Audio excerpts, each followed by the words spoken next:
মুন্সিগঞ্জের প্রাণকেন্দ্র মুক্তারপুর যেন এখন দুর্ভোগের আখড়া। সামান্য বৃষ্টিতেই জলজট সৃষ্টি হয়েছে বড় বড় গর্ত। যান চলাচল এখন বড় ঝুঁকিতে। জমে থাকা পানিতে ইট বিছানো হলেও মিলছে না সুফল।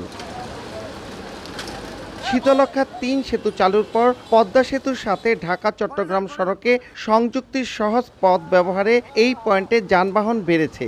ড্রেনেজ ব্যবস্থা কাজে না আসায় তলিয়ে যাচ্ছে সড়ক। দীর্ঘদিনেও এর সমাধান না হওয়ায় ক্ষুব্ধ স্থানীয়রা। উন্নয়নের জন্য মুন্সিগঞ্জ কোনো উন্নয়ন না। আমাদের এখানে যে অবস্থা, আমরা তো দোকানদার, কিন্তু আমরা খুব কষ্টে আছি। যেমন ভাঙ্গা তেমন এইভাবে মনে করেন জাম করে থাকে।